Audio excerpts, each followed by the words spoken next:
भगवान बुद्ध के लाखों अनुयायी थे। इन्हीं में से एक पिछले कई सालों से रोजाना उनके आश्रम में जाया करता था, उनके प्रवचन सुना करता था, ध्यान लगाया करता और वापस चला जाता। यह सिलसिला ऐसा ही चलता रहा। मगर एक दिन यह अनुयायी आश्रम नहीं आया और उसके बाद उसने आश्रम में जाना ही छोड़ दिया। बाकी कई लोगों की तरह बुद्ध ने भी यह महसूस किया कि उसका नियमित आने वाला अनुयायी किसी वजह से अब आना बंद हो गया है। इस बात को कई दिन बीत गए। एक दिन बुद्ध अपनी भिक्षा मांगकर एक गांव के रास्ते से गुजर रहे थे। यह गांव दरअसल उसी अनुयायी का था जिसने अब आश्रम में आना छोड़ दिया था।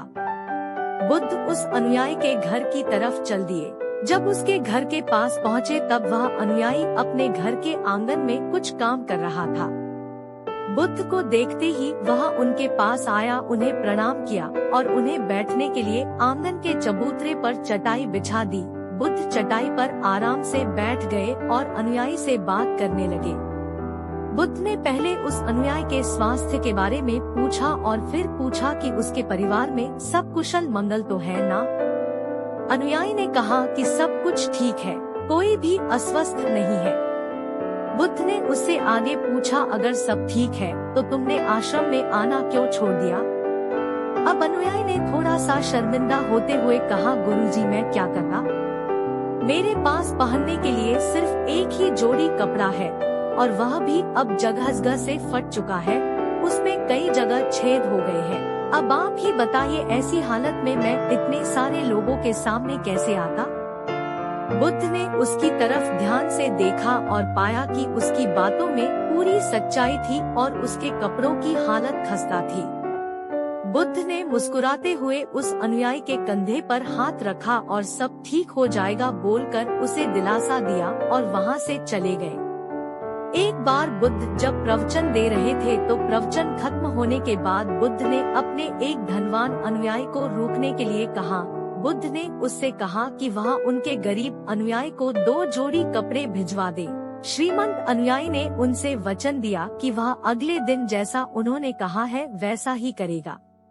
अगले दिन अपने वचन के मुताबिक श्रीमंत अनुयायी ने अपने नौकर के हाथों न सिर्फ उस गरीब अनुयायी के लिए बल्कि उसके पूरे परिवार के लिए 2-2 जोड़ी कपड़े भिजवा दिए। नए कपड़े पाकर गरीब अनुयायी और उसका पूरा परिवार बहुत खुश हो गया। अगले दिन से बुद्ध ने देखा कि वह अनुयायी फिर से आश्रम में आने लगा है।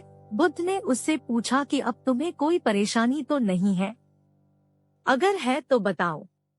अनुयायी ने कहा, अब मुझे कोई तकलीफ नहीं है, बस कपड़ों की थी जो आपने हल कर दी। अब मैं बहुत खुश हूँ। बुद्ध के अनुयायी से पूछा, अच्छा बताओ तुमने अपने पुराने कपड़ों का क्या किया? अनुयायी ने कहा, हमारे ओढ़ने के कपड़े ओढ़ने लायक नहीं बचे थे, इसलिए मैंने अपने पुराने कपड़ों को उनकी जगह इस्तेमाल करना शुरू कर दिया। बुद्ध ने पूछा, फिर तुमने अपने ओढ़ने वाले कपड़े का क्या किया? मैंने उन्हें पर्दों की जगह इस्तेमाल करना शुरू कर दिया। अनुयायी ने कहा, उन पुराने पर्दों का क्या हुआ?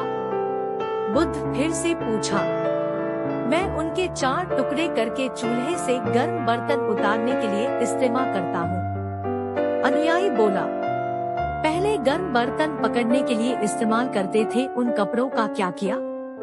बुद्ध ने फिर से पूछा, मैं अब उन्हें घर में पोछा लगाने के लिए इस्तेमाल करता हूँ।